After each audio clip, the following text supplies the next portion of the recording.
Hi, everybody. I'm Geraldo Rivera, and behind me is the courthouse in Santa Maria, California, with Michael Jackson, one of the most significant entertainers of the last half century. One of the most well-known and controversial people in the world is in the fight of his life. If convicted on all 10 counts, which range from child molesting to giving alcohol to a minor, he would face more than 20 years behind bars, the end of his career, and the loss of his 3 children. Because of a court-imposed gag order, Michael is prohibited from speaking about the case. But because of a recent leak of damning, supposedly secret grand jury transcripts, after a hearing on Tuesday, January 18th, Judge Rodney Melville agreed to allow the defendant to speak in general terms about the allegations against him so unfairly made public by the grand jury leak. So at the end of our interview, Michael will be making a statement about the charges currently pending against him in Judge Melville's court. After investigating the facts and circumstances in this case, I have made no secret of my feelings, however unpopular. It is my constitutionally protected opinion that Michael Jackson is not guilty of these charges, and I've said so often and in no uncertain terms.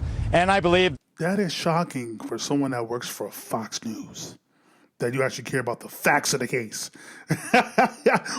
Go figure. And as this case unfolds, many of you will come to agree with me. Before we meet the beleaguered king of pop, we begin at the scene of the alleged crime. Sadly for Michael Jackson, Neverland Ranch, this fantasy world he created back in 1988 to celebrate his vision of himself as a kind of modern-day Peter Pan, has too often been sullied by harsh reality.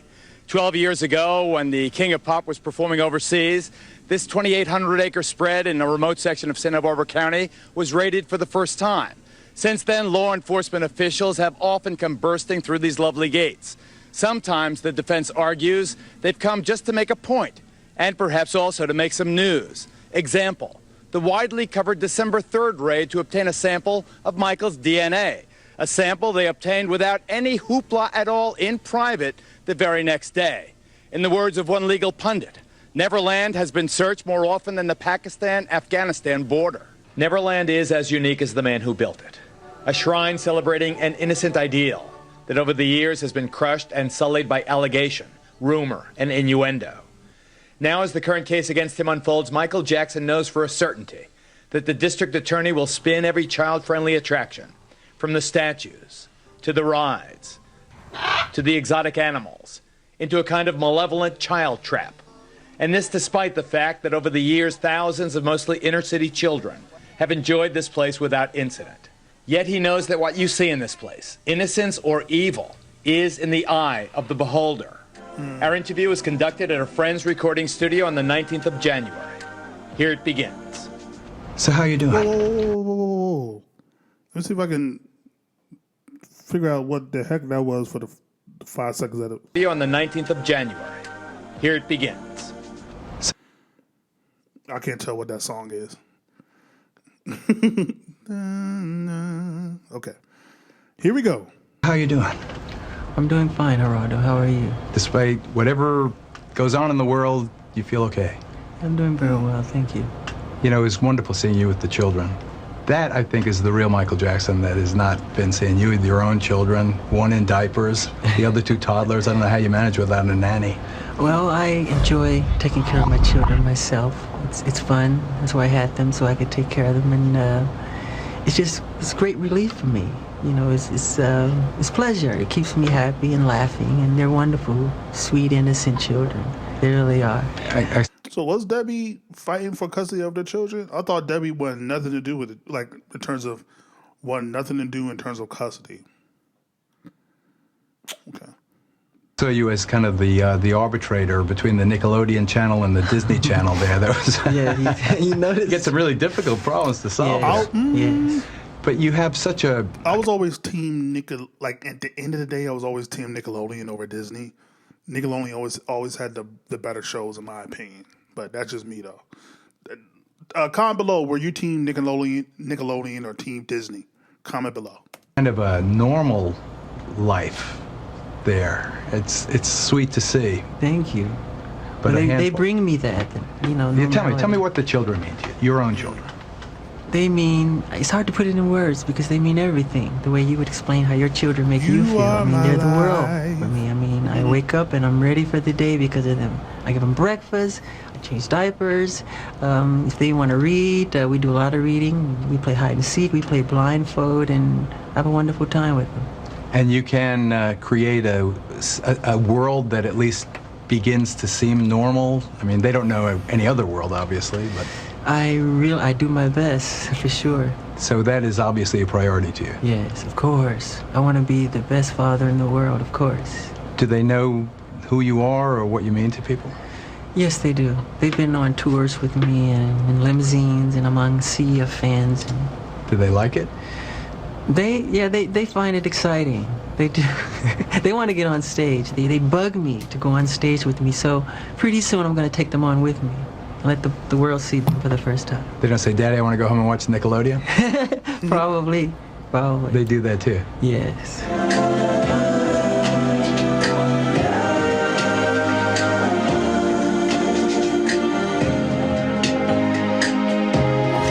Oh, I do know.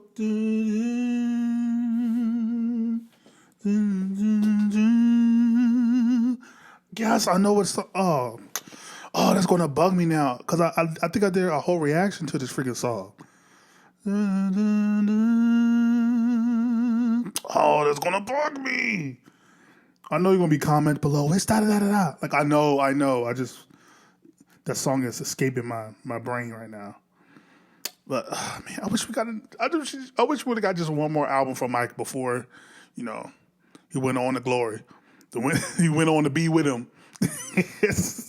I was like, I don't know what's wrong with me right now. So how do you feel being here in a recording studio again, focusing on the music again? Is it a relief in a sense? It's a great relief because it's what I do, and it makes me feel like I'm totally at home. I'm into my own.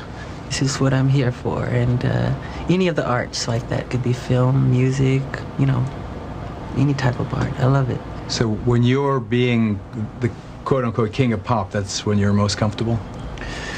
I don't know. Or is it the creative process? The creative process, yes. I love creating. I love it. I'm obsessed with creating. I love it. I saw you and Randy, the way you guys react. It's very reminiscent of the way my brothers and That is Randy. I didn't even realize that was Randy. I thought that was a Taj for some reason. That was Randy. Oh, okay, yeah. Okay. Oh, that's dope. are together. Yeah. Who's top dog? Randy. Yeah. That's not what I saw. But you trust your family. Of course. And that's, you have to. Is it blood thicker than water thing? What is that? Yeah, and family is everything to us. I mean, it's love. It's what we were taught, and values, and we're friends at the end of the day, which is important. Other than what the public or press people say, we're friends. We love each other very much. So is the family still closely knit despite all the kind of tabloid stuff over That's the years? sensationalism. How do you deal with that? How do I deal with sensationalism? Yeah, how do you deal with everything in your life being magnified, exaggerated? It's not true. Almost to a grotesque It's like looking at a fictitious movie because it's fiction. It's like watching science fiction. It's not true. And I know myself. And it's sad when other people have to read those things and they believe it. But do you feel like holding a press conference every week and saying, well, this is the rumor du jour? That's not true. No, because I know eventually the truth will prevail. And I'm about truth, you know? Mm-hmm. I've researched it, and I can't find anyone who's been more frivolously sued than you for the most outrageous reasons.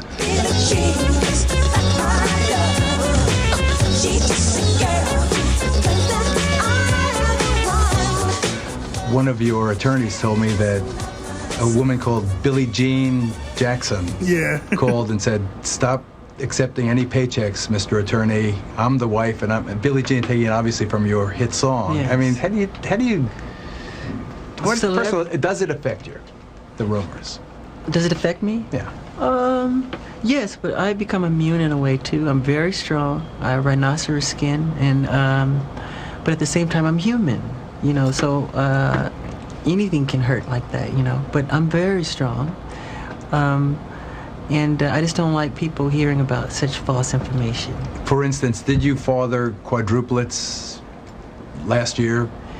There was a crazy rumor that then they became twins, I know. I don't know what happened to the other two. Maybe they were abducted by aliens. Yeah, I heard about that story. No, I don't have any twins. And they said I'm hiding them or something. No, it's come another made-up rumor. So it's completely false. Yeah, I think the bigger the star, the bigger the target. I'm not trying to say I'm the super-duper star. I'm not saying that. I'm saying, you know, the fact that people come at celebrity. We're targets. And, but truth always prevails. And I believe in that. I believe in God, you know? Does that faith... It's crazy. Even in his answer, he was still humble, downplaying his own stardom, saying, "Oh, I don't think I'm the biggest star of the..." Michael, you are. I don't think this is blasphemous to say. You are the second most recognizable person in the world next to Jesus. And we're still debating what Jesus looked like, even though we all know hair will feed a clay. But anyway. Sustain you? Of course it does. How about friendship? What about friendship? Do you rely on friends? Have people stayed with you through thick and thin? Who are your best friends? My children. Great question. And my family, my brothers and my sisters. And, yeah, most people have. Most people have. Do you want to mention the names of the True Blue? The faithful, you would know them, so it's... Elizabeth Taylor? Well, she's very loyal. I see Elizabeth all the time. Elizabeth was loyal. My dear friend, I was just at her house. We have wonderful talks on the phone at night, several times a week sometime. So how long have you two been friends? I've known Elizabeth closely since I was 16, yeah. And you've been making music since you were 5. Yes. So you're in your 5th decade. That's 41 years of making music. 5th Yes. decade. You ever get sick of it? No, not at all. I never get enough of it. Really? Really. Do you ever get sick of Randy? Never. He's here, Liz, Joe. That's why. Never. He's wonderful. He's been very supportive and amazingly brilliant, really. They're all different. Your whole family is Every crazy, brother eccentric, and sister is like my family. completely different. Like any family, you know, you have all the different elements, and everybody's different. That's what makes it a family. When you have such intense scrutiny, how do you live any kind of normal life? How do you, have any fun outside of your own property? I don't. I go off property sometime, but not all the time. I create my world behind the gates, because I can't go to the local movie theater down the street or the local park down the street or go pick up ice cream at the market, at the corner store. So you want to create that world behind the gates. And that's what I try and do. And it's not just for me if I could share with my family or friends or whoever I do. And that's so man, he's really a prisoner, I guess society, because he's so beloved. There's people that don't like him as well, but majority of people love him so much that as soon as he goes anywhere, people are going to just swarm him. That's what happens when you have the level of someone like Michael. I was really trying to think, is there anywhere he could go in the world to where people will act normal? I don't think that's the case. Whether he goes to Canada, South America, Europe, Africa, Asia, Australia, outside of Antarctica, and I'm pretty sure penguins will swarm him too. There's nowhere he can go to where people will not go crazy for him. That's the gift and the curse of being the most selling artist of all time. There's nowhere he can go. It's man, I wish there was a utopia where people could act normal. But yeah, what can you do in that situation? Unless you just live amongst a bunch of rich people, I guess. I don't know. But yeah, we don't really think about that. But yeah, Michael, man, since the age of 5, really, has been so famous his whole entire life. Man. Necessity for some privacy drives all these crazy rumors and speculation. So it's a difficult balancing act that you have to endure. Yes. It's part of what comes with celebrity. But you're not complaining, are you? I don't. I try to, rub it off. Not that I don't know what I'm the king of. King of getting shot at, maybe. No. King of journalism. So what is it about children in distress? You mentioned the tsunami relief effort. Yes. What is it? Is it your own fatherhood that motivates that? Caring and reading the Bible, learning about God, Jesus, love. Jesus said, bring on the children, imitate children, be like little children, and to take care of others, to take care of old people. And we were raised with those values. Those are very important values, and my family and I, we were raised with those values, and they continue strong in us today. When we come back, Jackson talks about a musical reunion with his brothers for a wonderful cause. That is after this. We're family. That's what we are. And my mother is strong, my father's strong. We're even stronger together. But we didn't know that from those humble beginnings, the success would bring about this. You see how nice I was? I didn't say one word. I'm not gonna say a word either. I don't even have the energy.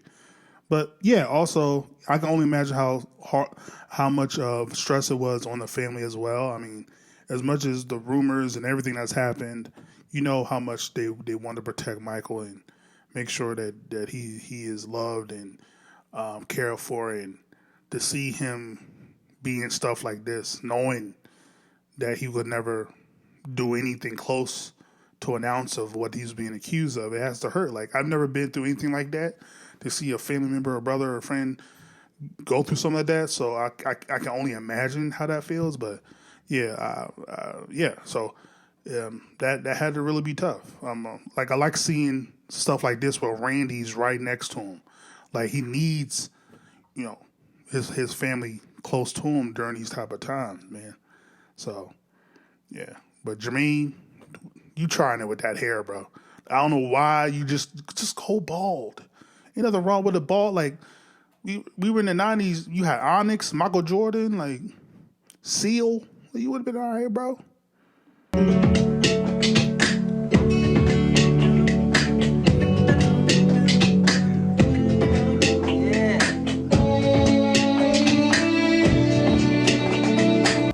I've taken firm and very public positions on every major case from O.J. Simpson to the Clinton impeachment, but none has generated the negative attention of this one. In a spirited exchange last night with Jay Leno on The Tonight Show, I figured out why. It's that every one of us has formed an indelible image of Michael Jackson over the years. It's one forged by events as far-ranging as the defendant's plastic surgeries, to the changing skin color, to what some consider his bizarre public or private behavior. As I said to my friend Jay Leno last night, none of that is relevant to the question of whether or not he molested the boy. In this relatively short segment, Jackson talks about what's ahead for him professionally, assuming, as I do, that he beats this case. What about movies for yourself again? Dorothy and Toto. What intelligent names. You had The Wiz and some of the others, but we haven't seen you on the big screen in a while. It's because I'll be directing myself. I love directing. I love creativity. And I think when an artist steps forward with a production of some type, if he can express himself the way he sees it should be done, I mean, I feel it and I see it. I'm a visionary. So if I can give that, I do. And that's what I love to do with music, with film, with dance, I love the arts. And do you think art has a role in real life? And I'm specifically referring to this record and tsunami relief. Yes. You're doing this song for tsunami relief. Tell us the moment you recognized that this disaster was so extraordinary. I saw it the day after, I think it was, after Christmas. And as the numbers kept building and escalating, it just became phenomenal. And not even I could believe that it was true. I was amazed. I said, I felt I should do something. That's what God gave us talent for, to give and to help people and to give back. And so my brothers and I decided to put a song together. Would you pick up the phone and say, hey, bros? Yeah, let's Randy get together and myself, again? Yeah. You say, hey, we want to do something in the studio for the tsunami victims, and let's get together. And they'll say, great, let's do it, and we'll organize it. However you're back, I think people will appreciate the fact that you're back. Wouldn't you kind of exult in a world where you could concentrate on your art and your kids? And I would love it. I mean, that's what drives me, is the medium, the art. I love it, and that's the world I'm most comfortable in. It's really gonna bother me. I literally cannot I don't know why I won't let this go. Beautiful girl. That's what it is. For girl, that's what the freaking song is. All right, I finally found this song. I can let that go. It's Beautiful Girl. Okay. In Gary, Indiana, did you ever expect where your world would be as a 46-year-old man? I never thought about it, really. I never thought about it. I knew I wanted to do something wonderful in my life and to help people, but I never really clearly thought about it when I was really little. I just sang and danced and didn't understand why people were applauding and clapping and screaming, and you really don't. You don't know why. When you grow up like that on stage, when do you get it? When do you understand where you fit into society? I think it takes longer when you get older. You start to have a more rounded personality, and your brain starts to grow, and you start reasoning and understanding more things and researching, and, that's how it happened for me. Isn't it nice to have a conversation on television where people can hear you just being ordinary, normal, reasonable? I'm like this all the time. I'm just being myself. Well, God bless you. Thank you. At a certain point, Michael Jackson and the brothers Jackson kind of separated artistically. Is this a moment in your life where you're coming back together? Obviously, you'll continue your solo career, but what's the big plan? What's the big picture at this stage in your life? What has been left unachieved? What would you like to do? There are a lot of surprises. Film. I love film. What else? Well, it's not just so much film, but it's innovating it and pioneering it, taking the medium to a new place. I think we should just beat it. Just stop worrying and just follow me. I got this. This girl is dangerous. You're not talking about music videos now? No. Something else? Because I use the music video medium as a short film medium to take me to the next level, and I'm having a lot of fun, Man, I really think had the allegations not happened in '93, I think we was going to see him go that route of kind of moving away from music really and solely focusing on film. I really wonder what that would have looked like had the stuff not happened in the early '90s. Again, I wish he would have did more children book, audio books. Definitely did more movies, directed more movies. Like, man, there's so many things. As much as Michael has done in his career, there's so many things I think that were left on the table. Him allegedly doing Willy Wonka, him doing Peter Pan. Like, bruh, just so many things. Like, imagine if he would have did Hook. Even though I think Hook works for Robin Williams as is an old guy that has to get back to his childlike ways. But yeah, just, man, so many things that we did not get to see, and I really wish he was able to do them. Like, I know he took a long break from music after after the History tour. Well, it wasn't really that long break. It was like 97, I think, is when the History tour ended, and then he started working on Invincible. But yeah, that would have been really dope to see. Who you are? Bing bang. Bing bang. In the upcoming segment, Michael talks about his dad and the future of his music. I think all these guys just put a lot of things in their magazines in order to sell the magazine. I have no doubt that there is a commercial motivation in some of it. But is all this stuff just smoke? There's no fire there? It's smoke. You can see the smoke. Just observe the person, that's all. I didn't know Geraldo had his own show. Welcome back. This segment begins with Michael's assessment of where he fits in the current music scene. Watch.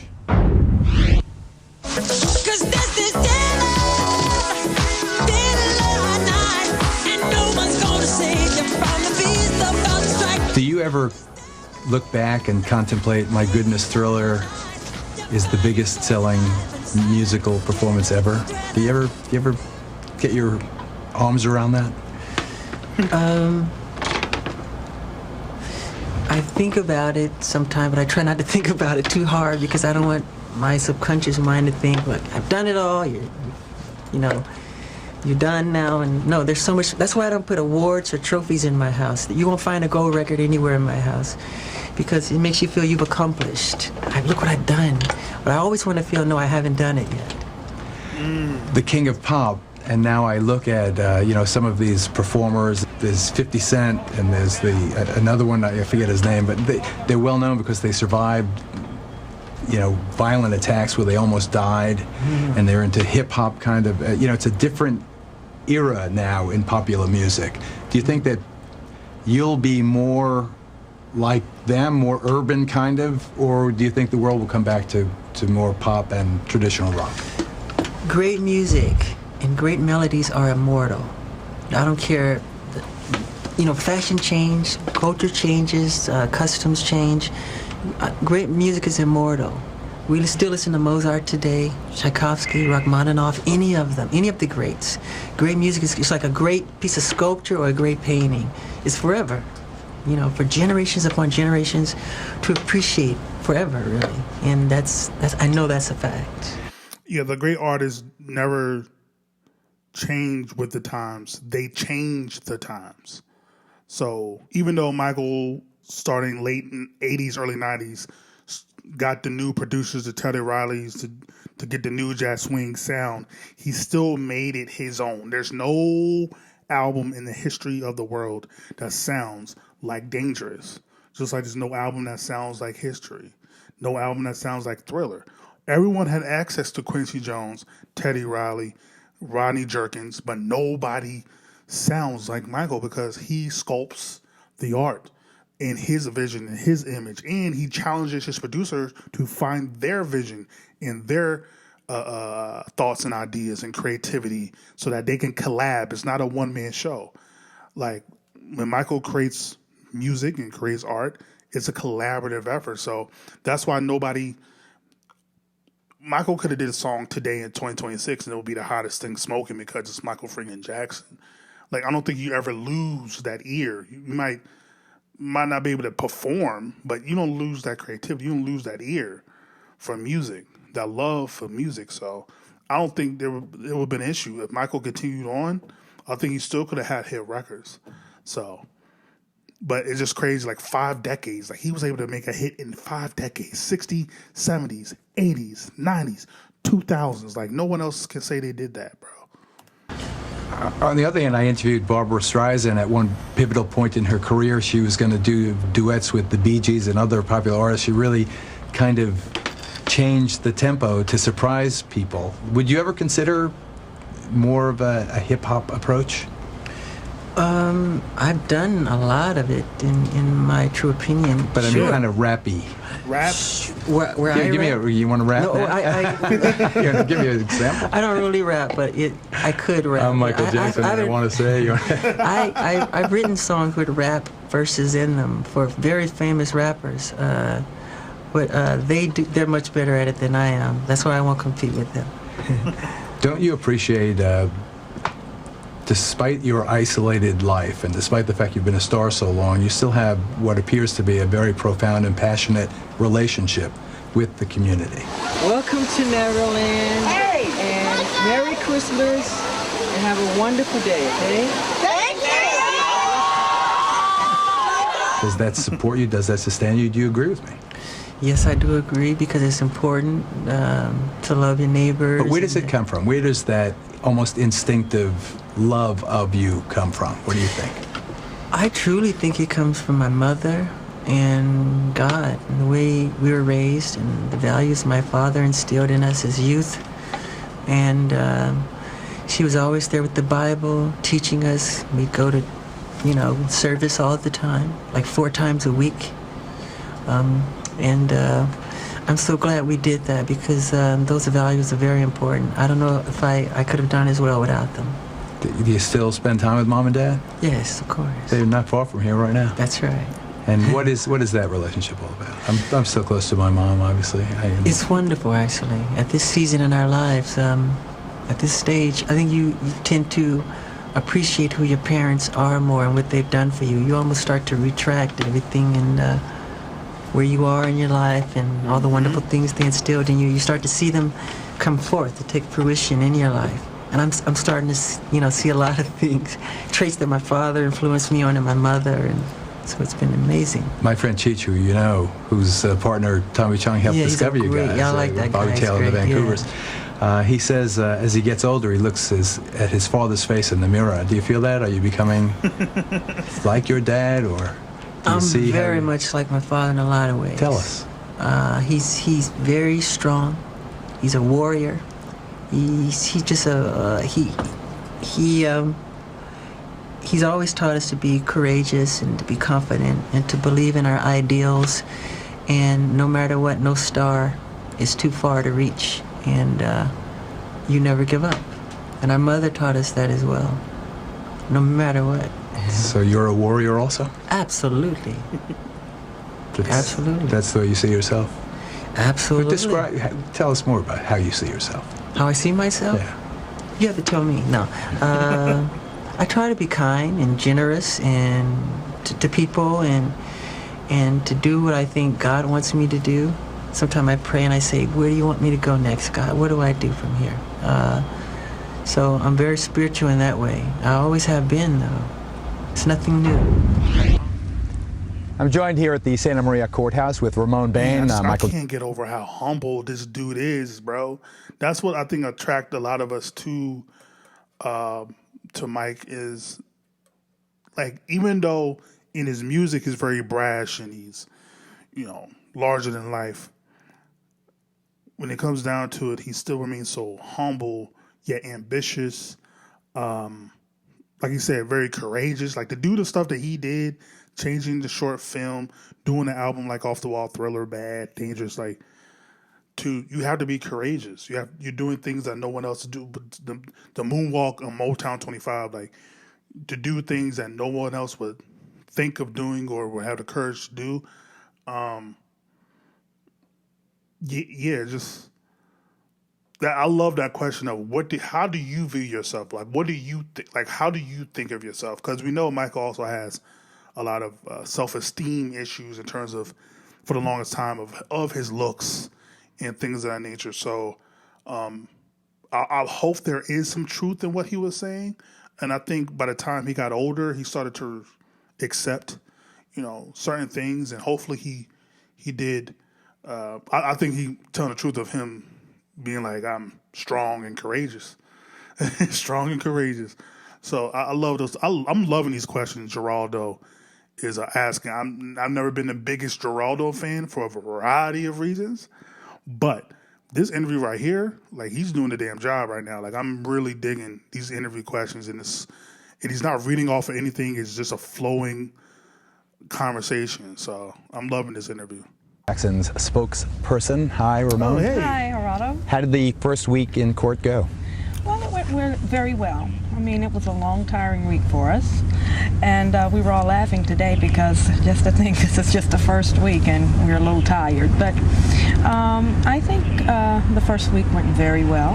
What do you think of, tell me why, first of all, the jury selection is postponed tomorrow or Monday? Regrettably, our lead counsel, Tom Mesereau, his sister is very ill. And he has taken some time to be with his family, and we'd like to send our prayers out to Tom. He's a wonderful person. So we'll recommence on Thursday? Yes, right now, next Thursday. How's Michael faring? Michael is doing well. This was a very busy week for him, tiring week, but he was very focused, very business, and it seemed like there were so many people surprised about that. How focused he was? Yes, and it amazes me sometimes because I think people, they tend to believe what they read and they have these misconceptions, and he was about business. In fact, he's been very hands-on with his defense. I think he should be. Much more with Ramon coming up. And coming up, Michael in Neverland. Stand by. Be right back. I love that picture.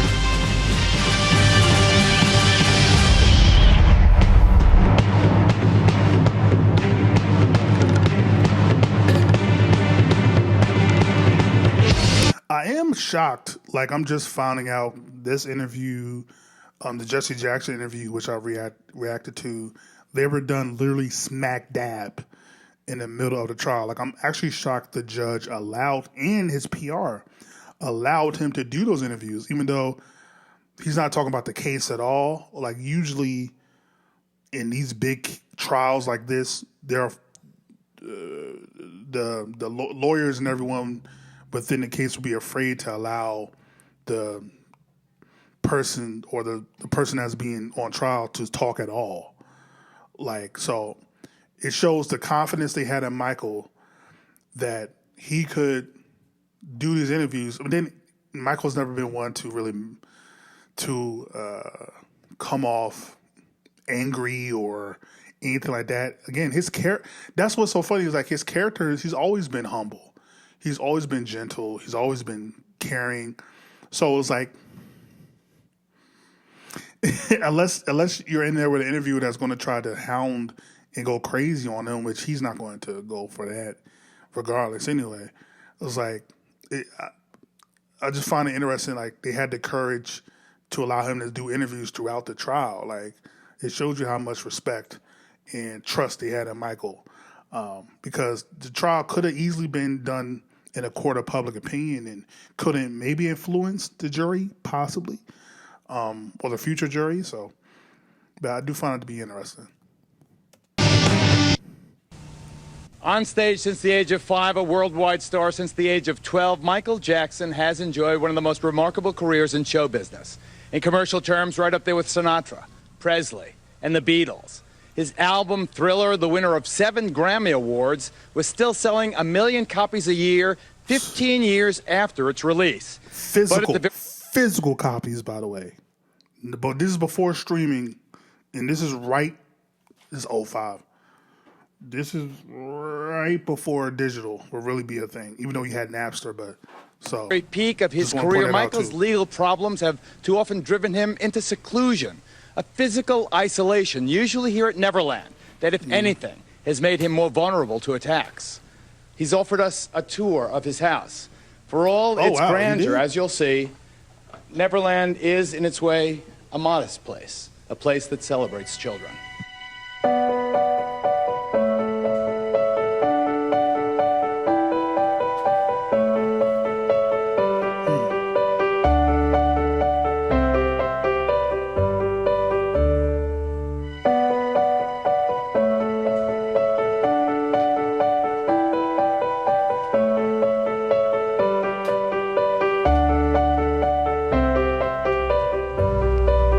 Perhaps Jackson's biggest problem is that his vision of himself as a kind of modern-day Peter Pan just does not sit well in a society scarred by stories of abusive priests and teachers and Boy Scout leaders. Yeah. So in this segment, we talk about the original creator of Neverland.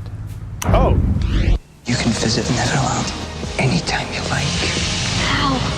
Just believe. Did you ever see the movie Finding Neverland or read about James Barrie, the man who wrote Peter Pan? I know a lot about Mr. Barrie. I shouldn't say a lot, but I've always appreciated Mr. Barrie's work, and I've been a fan of Mr. Barrie for many, many, many years.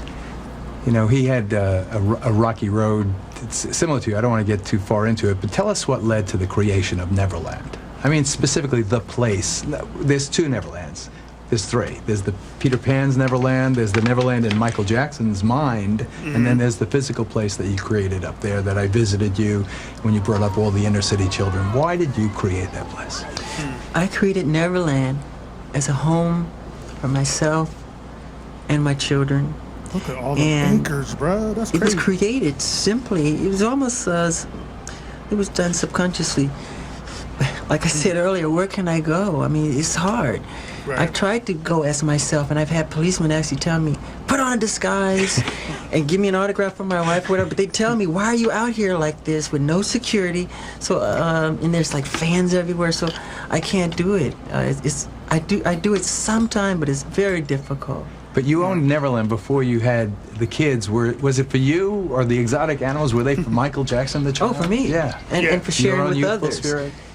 For me and sharing with others, because it gave me a chance to do the things I never got to do when I was little. We couldn't go to the movie theaters. We couldn't go to Disneyland. We couldn't do all those fun things. We were on tour. We were working hard, you know, and we enjoyed it. We did enjoy it, but this allowed me to have a place behind the gates where the entire world, everything that I love is there, you know. You create, like Barrie, this imaginary or imaginative world. Do you ever outgrow something like that, Michael? Do you ever, think, oh, this is silly to have the llamas and the little choo-choo train and the ride? It's calling God silly if you do that. Tell me. Because God made all things great and small. So that would be wrong. When other men have their Ferraris, or they have their little, if it's an airplane or a helicopter or whatever wherever they find their bliss. And my bliss is in giving and sharing and having simple, innocent fun. Your homes, for all the grandeur of Neverland, your home is quite modest. And your personal style, I don't see any bling, for instance. There you go. How come? How come you have a big diamond thing that says Michael? Because I'm modest in that way. And if I had it on, I would probably give it away from the first kid who would walk up to me and say, "Wow, I like your necklace." Technically, Michael did have a chain that said Michael on it, like in that, I think, mid-70s. So he did have a thing like that. And I'm loving this interview. I'm not liking the line of questioning in terms of, why don't you have bling? I'm like, I don't, but okay. Here, you can have it. Because when I was little, stars like Sammy Davis, Fred Astaire, Gene Kelly, if I admired something they were wearing, if I simply said, God, I love that shirt you're wearing, they would give it to me. So I was taught that, that's part of a show business trait, to hand it over. Despite the glare of the media attention, and even the day that I was there and you invited the inner city kids there, what's it like to have the kids there? Why do you do that? I wanted to ask you that question that day, but I pose it to you now. Why? Why do you, when you see those kids, tell me what's going on. Because I think I've traveled the world over 8 times around the world, and I go to I do as many hospitals and orphanages as I do concerts. But of course it's not covered. That's not why I do it for coverage. I do it because it's from my heart. And there are so many children in the cities who've never seen mountains, who haven't been on a carousel, who haven't petted a horse or a llama, who've never seen them. So if I can open my gates, and those gates open, and that bliss, an explosion of screaming and laughter from the children, and they run past the bridge, they run on the rides, I say, thank you, God. I feel I won God's smile of approval, because I'm doing something that brings joy and happiness to other people. So you're close to your siblings. Yes. How does it affect you then when they get involved, like Janet's Super Bowl flat? Oh, I can't speak for my sister, but... Just tell me how you responded as a brother and as a viewer. With love. Actually, I was looking right at it, and I didn't see it. I was at a friend of mine's house in La Jolla, Ron Burkle, and in a movie theater, it was huge on the screen. I didn't even see it. So I heard all this controversy the next day. I said, that's not true. I saw none of it, so... Do you think the controversy was overblown? And yes. Do you think it's a Jackson-related phenomenon, or is it a testament to our time socially in this country? Well, that's an interesting hypothesis, too. What a great question. It's both. It's hard to answer, really. I'd rather not answer that one. Okay. Did you call her and say, don't sweat the small stuff? Yeah, something like that. Be strong. This too shall pass. Don't worry about it. I've seen worse things. I said, Janet, I once, you're too young to remember, but I once watched the Oscars with David Niven on it, and a naked man came running across, streaking. Now, he didn't get there on his own. That was organized, but they didn't say much about that. I'll just say that much. That was live around the world. Let me say, next day it was a joke. It was a joke. I think there is a Jackson component. I think there is. Yeah, it's definitely personal. It's a combination of a time to where people were trying to go like super conservative, especially after 9/11. Everybody was so patriotic and flag, and so now we got to be all conservative. So I think it was a combination of that, and also because her last name was Jackson. And before this, I really can't think of anything controversial really regarding Janet. So I think this was finally the thing that people can point at, be like, we finally got Janet, right? I think that's what it was too. The media has been waiting to finally get Janet on something. They couldn't really find anything, and they finally had their time to where they can go at Janet, which also goes at Mike. in a sense. So I think it's a combination of both. I really think it's a combination of both. So I'm with Mike on that one. Just childish, just media being a bunch of babies once again. And the fact that they still never apologized for how they treated Janet all those years. Invited Justin back multiple times, by the way, back to the Super Bowl, though. Even though he was the one that technically created the blunder, but whatevs. You can say that. Okay, I just did. You can say it. I did. I think it was exaggerated, and I think that the Jackson connection was part of the reason it was exaggerated. Thank you, Roy. So as you go forward in this record, what are we going to expect? I mean, they're going to hear this on the radio, and then people are going to send in their money, and it's going to go to these kids in the Indian Ocean region? I would like that very much, very much. Now tell me how that act of largesse, that compassion, will make you feel. How do sometimes I think I feel better giving than receiving. I think it really is true. It is true. In my life. Of but course explain it's true. the mechanics of that in your own life. It's just the idea. I don't know if it's the psychology of it or what. I just love working hard on something, putting it together, sweating over it, and then sharing it with people and having them love it. And I always pray that they like it. And that's what gives me great satisfaction as an artist. Back to Ramon Bain, Michael Jackson's spokesperson here outside the Santa Maria courthouse. Why do you think people are willing to believe the absolute worst about your client? Well, I can't say that I agree with that, that they believe the absolute worst as a whole. For every one irate email I get, or an email of hatred, I get about 40 or 50 of support. So, I think that it has to do with the fact that there has been so much thrown at us out here that we just have not been able to address because we have been under a very strict gag order. Example. Of which we're going to adhere to.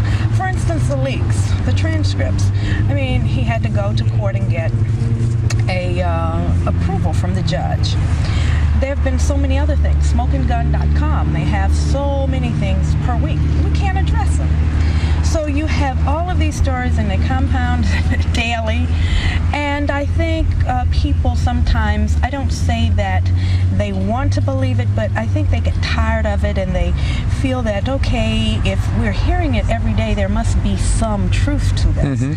And a number of things we have been able to address, all of the various rumors. And I take my hat off to Michael because, goodness, we have had to really deal with quite a few things this past year. But as I said, as we refer in politics, there is a silent majority. And I think that on a whole, his supporters far outweigh those who don't support him. But as I've said, I think that it's just because we have not been able to get ahead of the curve in some of these issues. Of all of the shots that Michael's taken in recent years, none seems to have affected him as much as the parody by the rapper Eminem. That's coming up. And one note, this entire program will be rebroadcast tomorrow night, Sunday night after the Super Bowl at 11 o'clock Eastern Time. We'll be right back. Love for a child. I'm sorry. It can't be measured. I love him dearly. I can't even sleep at night thinking about what these wicked people might try to do to him when I know he's in. Yeah, but I agree. It's a combination of things. It's a combination of society in general. They love it in the Jay-Z line. They love it in the hit, and they love you again. They build you up to bring you up. They build you up to tear you down. They build you up again to tear you down again. That is how society is made, especially media is made. I think as a whole, I think generally people do not believe what was said about Michael. But when you keep hearing it year after year after year after year after year, you're like, well, like Geraldo said in the thing with Joe Jackson, like, well, when there's smoke, there got to be fire, right? Like, no, they're creating the smoke and creating the fires. Like, they're lighting the matches, trying to hopefully catch something on fire. So I think that's what it is a lot of times. So I think there is also a solid majority. Like, for example, when things happen on the internet, I don't comment. Like, I just don't care to comment on it. Cause it's like, for what? When certain things happen, like, I know the truth, I'm not going to comment on it. There's no point in doing it. I think a lot of people, they know in their heart of hearts Michael could never do anything they were accusing him of. They felt no need to be as vocal as a lot of the loud minority voices were that was trying to, Nancy Grace's were trying to, implicate what Michael was doing. So there's a combination of a lot of things, though, in my opinion. Hey. Whether it's his old pet monkey or the time his hair caught on fire filming that Pepsi commercial, Michael Jackson's been the brunt of 1 million jokes in 100 languages. But of all of them, none has cut as deeply as the musical parody by the rapper Eminem. Here Michael talks about that, plus the image recently attached to him as a creative has been. Watch. Does it frustrate you professionally or personally when people say that this Jackson project flopped or that happened? Your #1 compilation, for instance, 7.5 million copies. Now, I think that's quadruple platinum or whatever it is that you label it, and yet the characterization by some in the music business, at least, is that you're not, you're not, that it wasn't a hit. How do you feel about that? #1, I don't know which project you're talking about, but the compilation, the last one. It was compilation is over. It's a huge success. 7.5 million. Yes, and that's. But how come that's not the headline? It's a huge success. Exactly. Why is the headline? Because negative news, sensationalism seems to sell more than wonderful, positive news, and people rather hear gossip, I think, sometimes, than the truth. And my last 8 albums have all entered the charts at #1, and so people like to sensationalize things and make up stories and rumors, and sometimes. Does it hurt your feelings? Do you want to scream out and say, hey, wait a second, check the numbers? It's a commonology in mankind that I don't like, that part of it, that kind of, envy. But then there's a beautiful side to mankind, too, isn't it? But not to Eminem. We've spoken about it. I think that you should. Why not? Speak about what? About Eminem and this disrespect that he showed you. I'm gonna make you dance. It's your chance. Yeah, boy, shake that thing. Oops, I mean girl. Girl, you know you're my world. All right, now lose it.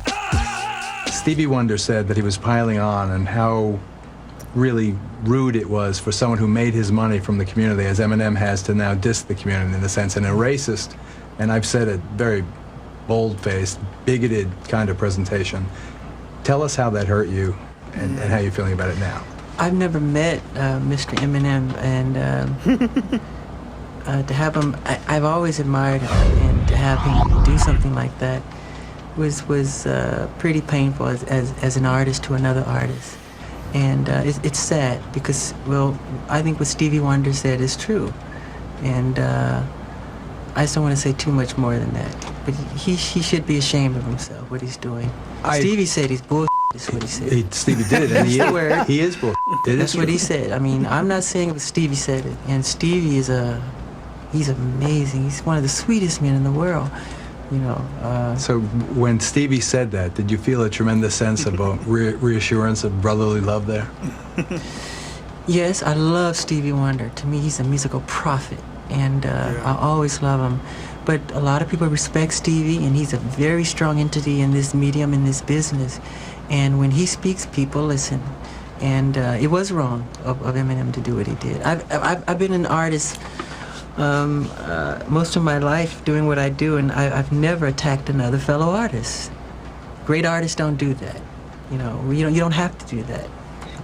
I mentioned the thing about Eminem is I always felt that Eminem a lot of times was a kind of a shock jock type of artist, where he is very talented. It really bothers me with him throughout his career, not just the Michael thing, but the way he went at Mariah Carey, the way he would go at certain people. I'm like, you are too talented to have to do that. You literally are talented. You are talented. Eminem's music doesn't really move me outside of certain songs, Lose Yourself and The Way I Am, Stand. certain songs that actually have meaning and are actually coherent. Not him talking about, you know, kidnapping his baby moms and all that stuff. I never really got the Eminem thing. I just never got it. To me, he was just a white guy who was in hip hop. We never seen someone outside of Vanilla Ice that was that popular. And unlike Vanilla Ice, Eminem can rap. He can spit.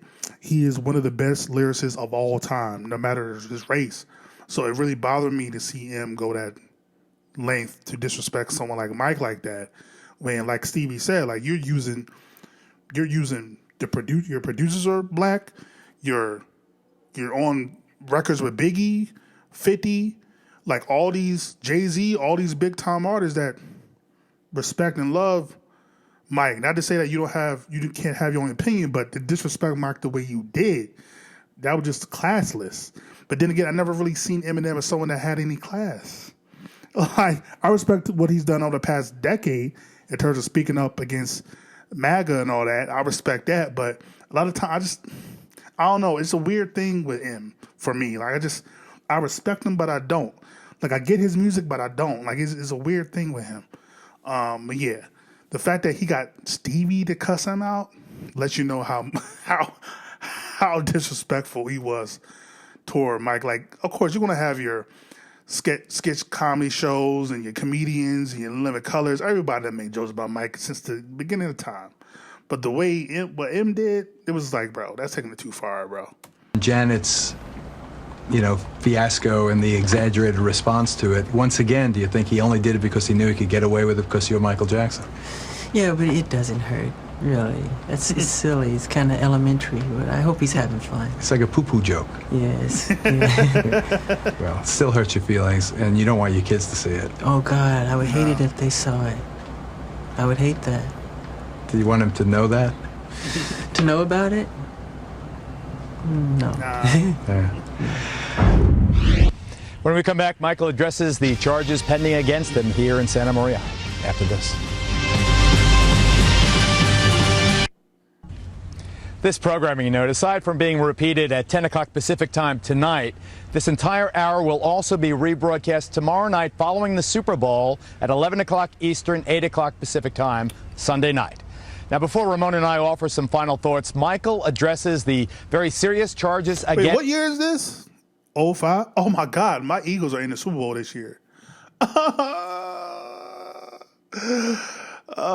this is the year that we finally made it to the Super Bowl and lost. Oh, this was a bad time for me. Yeah. Oh, man, yeah. Okay. Oh, like, wait, what year is this? 05? Yeah. Them goddamn Patriots. Them freaking...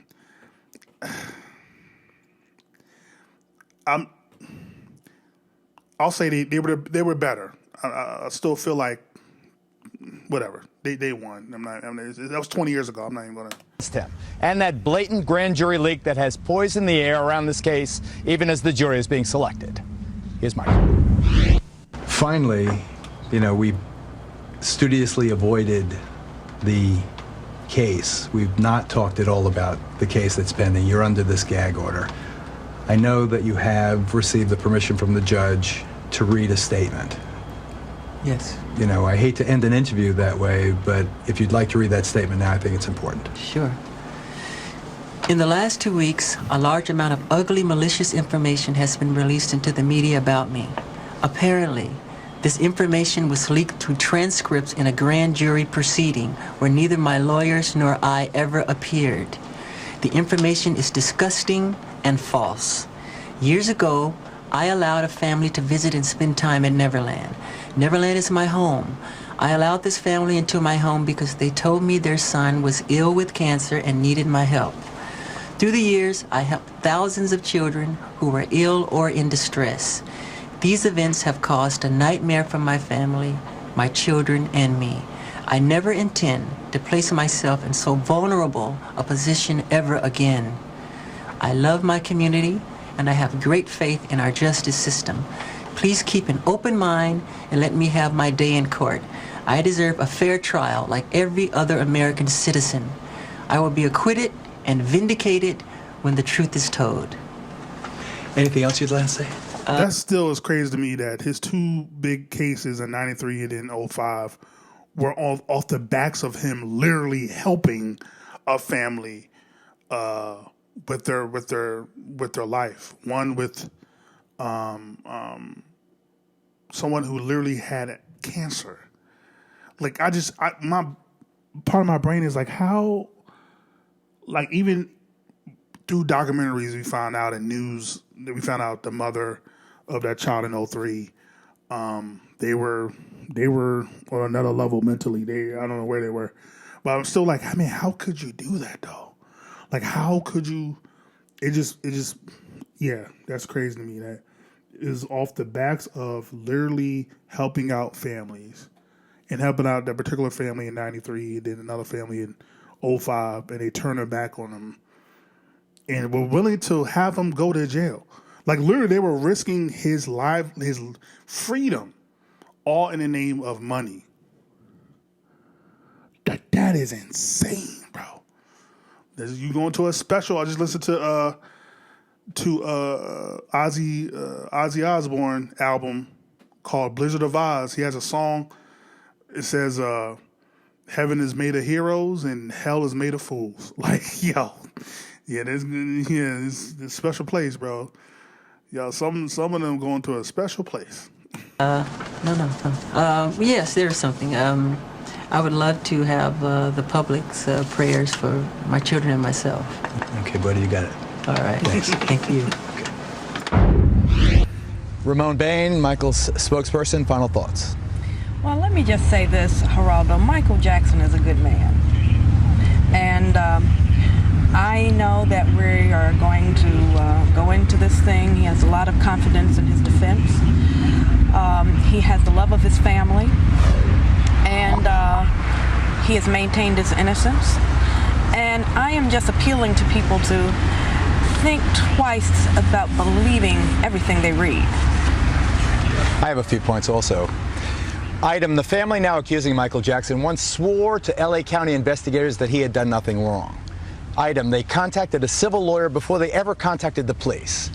Item, it just so happened to be the same lawyer who wrote a multi-million-dollar settlement from Jackson years before.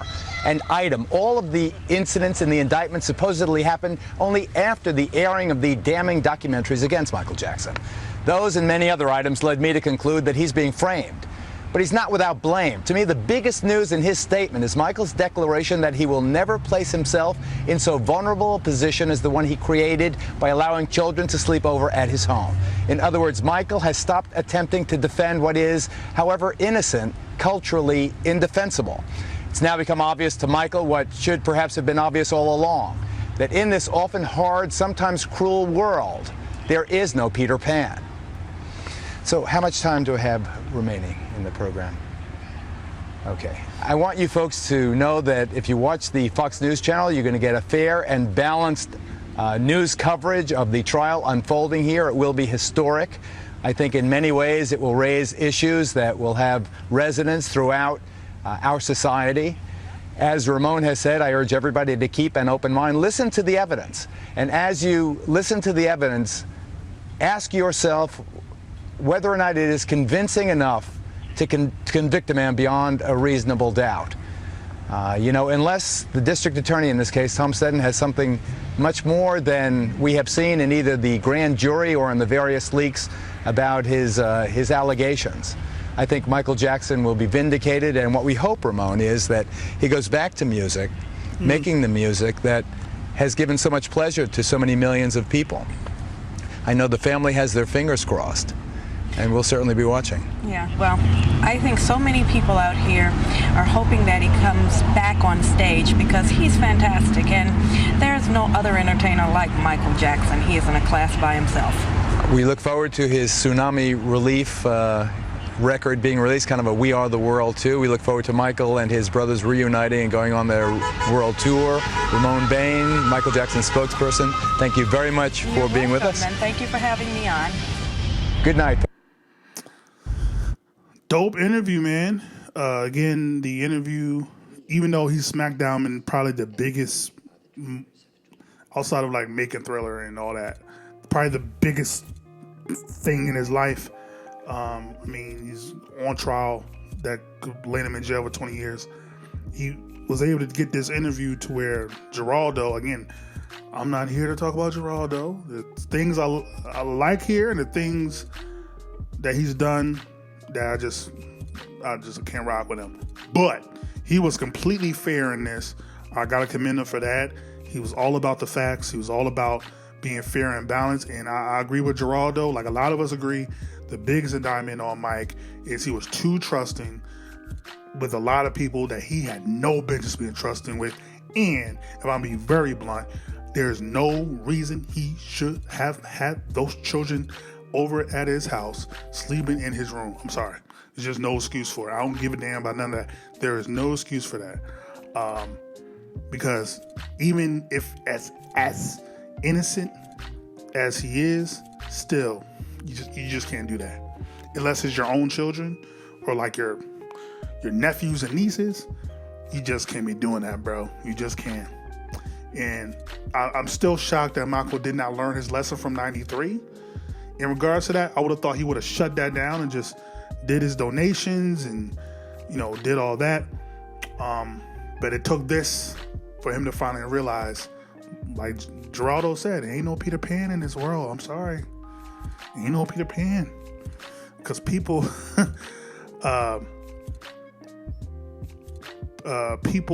life is fair. People aren't.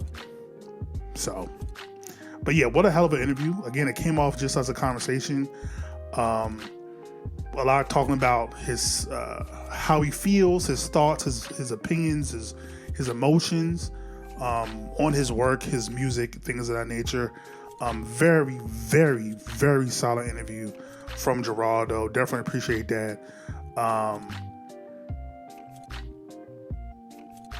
Yeah, just a shame he had to go through that, man. Really a shame he had to go through it. But yeah, I think this guy should have been the person that did the documentary, not freaking Michael, batshit crazy. Whatever his name is. But I still think my favorite interviews from Michael is his Rolling Stone one. His Rolling Stone interview he did in 2001. Is right before the release of Invincible. And also his interview, his Ebony interview right after Bad released.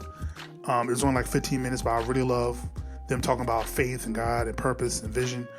There's another one. I'm trying to remember now. There's another one I really like. I think it's the one where he's with LaToya, where they're at his house, and he's just talking about, magic and all that different stuff.